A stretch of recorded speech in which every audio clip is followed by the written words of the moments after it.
Paano nga ba mag one name lang sa Facebook or sa Facebook page? So ganito lang po kadali yan. Stay tuned lang mga idol and watch the full video.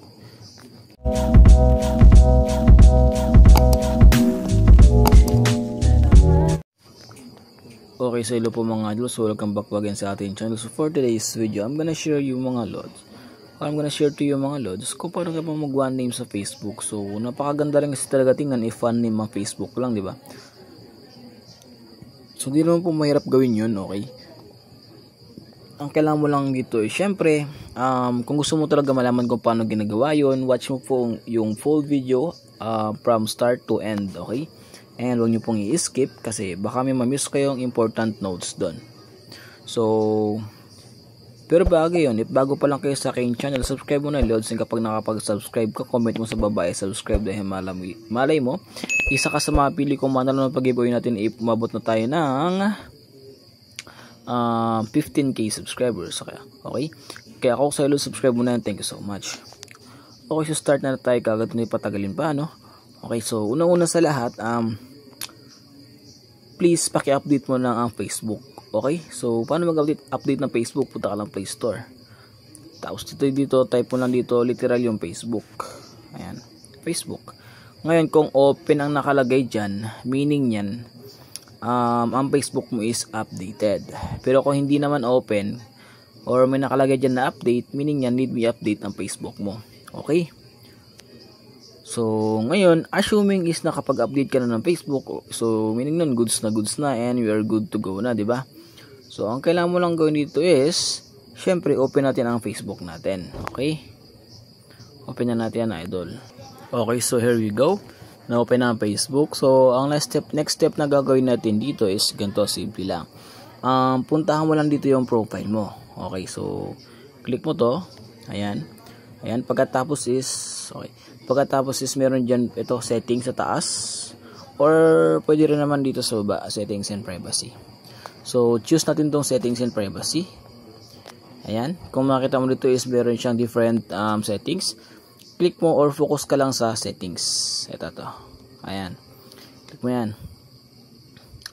Ngayon pagkatapos ito is napakaraming mga settings pa rin dito. Ngayon kung baguhan ka pa lang sa Facebook, talaga namang hindi mo to basta-basta masusundan kasi nga, 'di ba, malilito ka talaga yan. Pero dahil meron tayong tutorial about diyan, so simple na lang yan.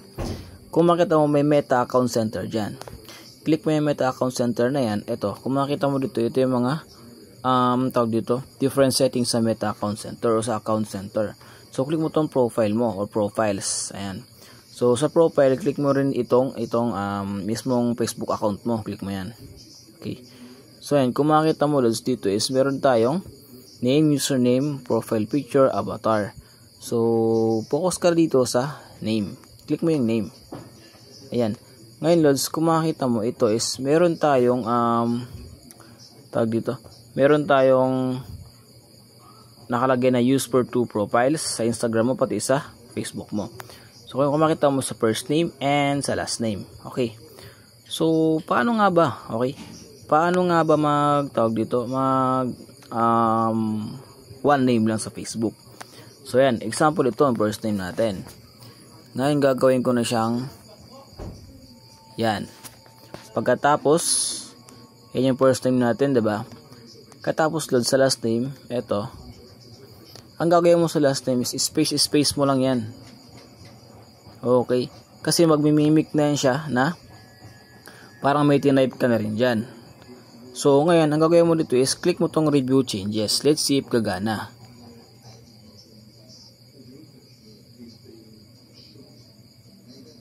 Ano? For first or last names on Facebook can't be too short. So, meaning yan, habaan mo na lang. Okay? Space mo lang loads. Ayan, tulad ng ginagawa ko ngayon. Okay? So, pagkatapos dyan, click mo yung review changes. Let's see if gagana na. Ayan, kung makita mo, di pa rin siya gumagana. Close mo lang. Ngayon, ang next option dyan, kapag di pa rin talaga gumana yan, papag-giveaway nga pala din ng GCash. So malay mo sa mga top followers natin dyan and sa mga top shares natin dyan. Pili po ako ng 3 para pag-giveaway ng GCash. Ang kailangan mo lang gawin is i-follow yung page, tapos i-share mga videos ko dyan, and then message mo ko dahil malay mo isa ka sa pwedeng manalo doon. nakapin lang po sa comment section natin ang link ng page ko. Kaya ano pa inantay mo, i-follow mo na yan. Thank you so much. Punta ka na lang ng Facebook Lite. Okay. Try mo download yung FB Lite. Ayan. Install natin. Katapos ilagay natin ang account natin doon. Okay. So wait lang, lagi installing pa siya. Open natin yan. Dito natin i-try mag-change ng one name. If di gumana sa mismong Facebook talaga. Okay. Ayan. So wait lang natin. Okay. So okay mo lang. Skip mo na lang to. Ayan. Punta mo na agad sa allow. Punta ka na agad sa profile. Okay. So punta ka sa settings and privacy. Settings. Ito account center. Click mo ulit yung account center. So parang same na rin naman sila dun sa ano. Sa pinaka Facebook talaga, yung di naka Facebook Lite. Ayan, click mo yung account mo, tapos punta ka ulit sa name. Yan, pagkatapos yan, lagyan mo dyan gusto mong name, tapos sa last name dito magkakatalo. Try mo i-double space yan, double space, katapos click mo reboot changes. So ayaw pa rin gumana. Ngayon, kapag di pa rin gumana yung method na yan, ganito na lang gagawin mo. Okay. So, open mo lang ulit yung Facebook Lite. Okay. Now, pagkatapos yan is ganito ang gagawin natin. So, punta ka dito sa iyong settings ulit. And then, kung makita mo ito yung profile mo, diba? Tapos may arrow dito. Click mo yung arrow na yan pababa. Ayan.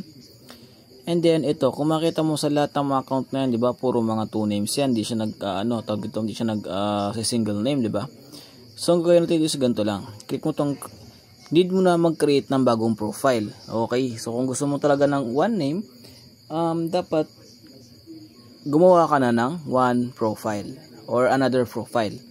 Okay, para sa one name lang.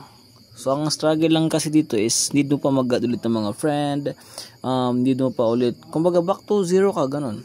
Okay, so ngayon kung okay lang sa'yo yun, kung gusto mo ng one name, need mo mag-sacrifice or need mo talaga gumawa ng bagong account para maka one name ka lang. Ano paano gawin yun? Legit nga ba talaga na maka one name lang talaga tayo sa ating next or created new profile? Click mo, let's try, okay? Click mo tong create new profile. Lagyan mo dyan ang iyong profile name. Okay, so profile name natin, for example, ganyan. Okay, yan. Ngayon, pagkatapos yan, click mo lang yung continue. And let's see kung gagana talaga yung one name kapag nag-add ka ulit ng bagong profile. Okay, so continue mo lang. Ayan, kung makita mo, Lods, import your profile information, control your settings, be mindful of your activity, access your profiles, how her info is used. Kung makita mo, may nakalagay na agad sa baba ng create profile. So, ibig sabihin yan, gumagana pala talaga ang one name.